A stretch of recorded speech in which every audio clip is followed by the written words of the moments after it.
Our first team inductee this evening is the 1982-83 Varsity boys basketball team.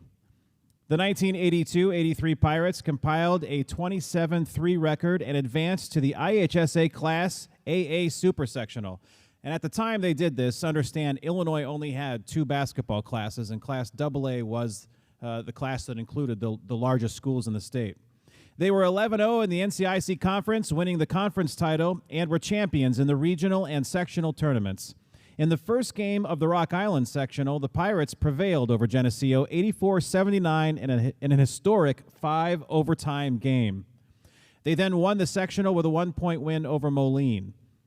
The Pirates ranked 13th in the state, then lost to the 5th-ranked and eventual state runner-up Peoria Central in the Peoria Supersectional. The Pirates' only other losses were to Rock Island in the Quad City Thanksgiving Tournament and to Chicago Weber in the Pontiac Holiday Tournament. Dave Moran received All-State status by the Chicago Sun-Times. Dave Moran, Mike Cassidy, and Daryl Deckard each received All-NCIC first-team recognition. I'm going to read off the names of the team, and when I announce your name, just go ahead and stand up, and then we'll introduce the speakers tonight. The team included Scott Miller, Paul Ledbetter, Matt Krieger, Bill Ryan, John Biffany, Bob Humer, Stephen Marten, John Myers, Jeff Aicher, Andy Seth, Jeff Schmoeger, Mike Cassidy, Dave Moran, Daryl Deckard, Kevin Hollahan, Marcus McCollum. Head coach Gary Vancil, assistant coach Tom Henderson, team manager Randi Phelps, and manager Tony Roberts.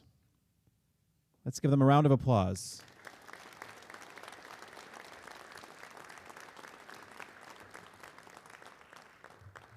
Here to speak on behalf of the team, it is our honor to welcome Mike Cassidy and Daryl Deckard, who will speak on behalf of the team.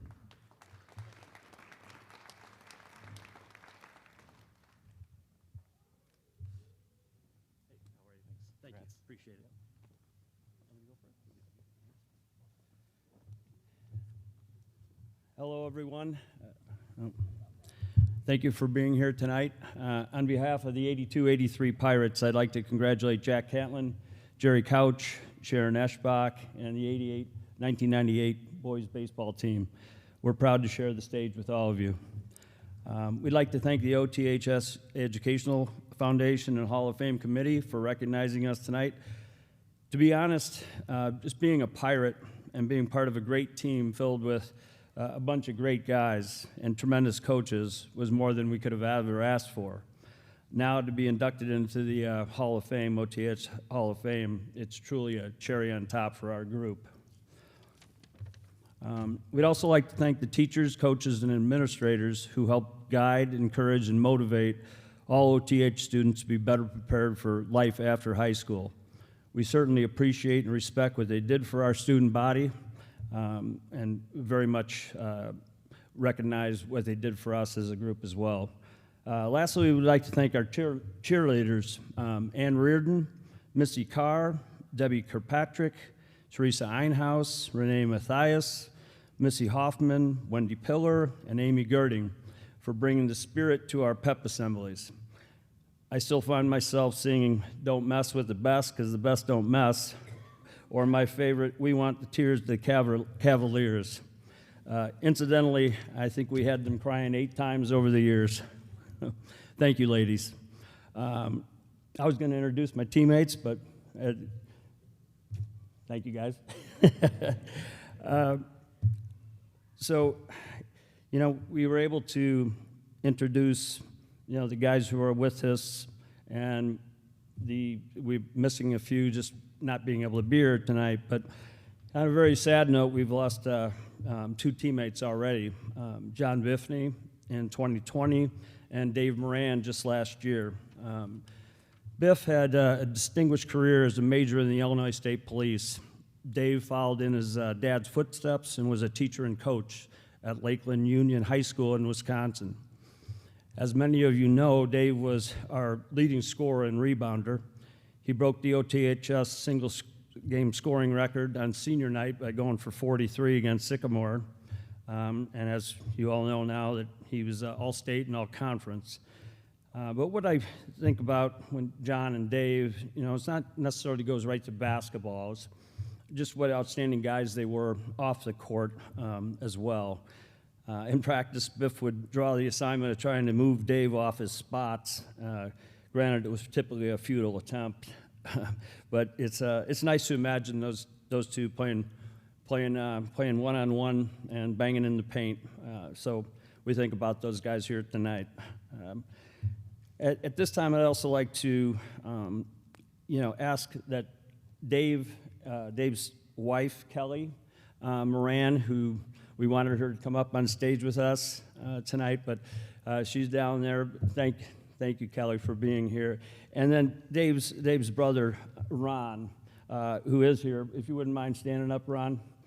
Yep. Yeah, thank you. Kelly and Ron, on behalf of our team, we want to just let you know, how badly we feel, how sorry we are for your loss. Dave, first and foremost, was a great teammate. We wouldn't be here tonight as a team if not for his outstanding play. I know Dave would have wanted us to have fun this weekend. Thank you for being here to celebrate on his behalf. In 2021, we lost assistant coach Tom Henderson. Coach Henderson was Coach Vancil's right-hand man between running drills in practice or trying to keep 15 teenage guys to task. He was always there to help. Coach Henderson had his own Hall of Fame career as he was inducted into the IHSA Tennis Coaches Hall of Fame. His presence is missed here tonight as well. As a team, we have a ton of great memories that it makes me just smile thinking about, many of which had nothing to do with actual games. We were fortunate enough to play in front of sold-out, standing-room-only home crowds. There's nothing like coming out of the locker room to Ray McKeever's band playing Jesus Christ Superstar with Kingman rockin'. The horn section was incredible. I think we can all agree to that. I know we were all jumping a little higher on those nights as well. Add the Red Rats to the mix, and we had a serious home court advantage. For those of you who don't know, the Red Rats were the brainchild of Mike Piggott and Keith Stevenson and a crew of about 15 to 20 football teammates. They showed up every game wearing crazy theme-driven outfits. As a team, we'd be in the wait-up line waiting for the Red Rats to show, wondering what their latest stunt would be. Opposing schools didn't appreciate our Red Rats. At the conference title game in Geneseo, their AD would not let the Red Rats into the stadium. So Coach Vancil told us, well, just stay on the bench. And he went with Don Byram to the main entrance and had to talk them into letting the Red Rats into the game. So it ended up, they came in, the whole crowd goes crazy, and it was almost an afterthought. We did win that game and won the conference championship, I think, that night. I'd be remiss if I didn't mention our post-game victory ritual. After Coach Vancil recapped the game, he'd say, "Hit it." Andy Seth would be at the ready with his massive boombox, ready to play Queen's Another One Bites the Dust, followed closely by We Are the Champions of the World. Apparently, we didn't lack for confidence. Believe me, the game itself was just part of the scene. Our band, cheerleaders, student body, loyal hometown fans, and the Red Rats made the 82-83 season a ton of fun for everyone pulling for the Pirates. The season was special on the court as well. Our path to success started with our IHSA Hall of Fame coach, Gary Vancil. There was no question Coach Vancil would have us prepared to play and play well. Coach provided detailed game plans and demanded a high standard of play. We knew what each team was going to do, and we knew how to attack them. Teams didn't surprise us. As players, it was a great feeling knowing we weren't going to be outcoached. As a result, we went into every game expecting to win because we were prepared to win. Thanks for all you did for us, Coach.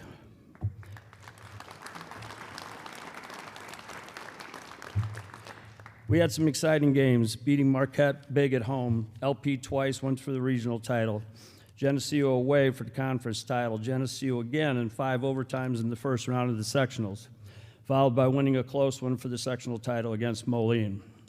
We found a way to win those games with Dave scoring and rebounding, Daryl running the floor, hitting from what is now the three-point line. Regarding Dave and Daryl, I knew they had a prolific career here as Pirates. They each played 3 years at varsity ball, but I wasn't aware that Dave ended up as the number 5 career points, in scoring, and Daryl is number 8. So, very impressive. Dave, after he scored 43 points against Sycamore, the very next game he scored 47 and holds the single game scoring title right now to this day. He still has it at 47. So very impressive. But along with those guys, and then I got to go and see Daryl play at Tulsa. It was very exciting when your Tulsa coach. What was your coach's name there that recruited you? Oh, yeah, Richardson came to Kingman Gym. It was a big deal. We were very excited for Daryl being recruited by a big-time program like that. Dave went on to play at Indiana Southern Indiana, and had a very good career there as well. But along with those two, we had Kevin would hit clutch shots and free throws. Jeff Schmoeger playing great D. Matt coming in for Dave after Dave fouled out. Billy, Mark, Jeff Aicher, Andy, all the guys coming and not missing a beat. The success came because we were a team, not a bunch of individuals. We knew our roles and executed the game plan Coach Vancil put together. In practice, the non-starters pushed the starters to be better. There wasn't any head hanging or negativity over a lack of playing time. As a team, we wanted to win a state title. Unfortunately, we lost by 5 to the state runner-up, Peoria Central, in the Supersectional. The loss was, and still is, a bit painful, but we had a blast. We were able to take a charter bus to the Peoria Civic Center instead of a road-weary Yellow school bus. To top it off, Ozzy Osbourne played the Civic Center the following night. We thought we had hit the big time. To summarize, we were a group of competitive guys who were willing to put the work in to win. Along the way, we had a ton of fun doing it. I'm very proud to have been a part of the 82-83 Pirate Hoops team. Thank you, and thank you to all my teammates and coaches.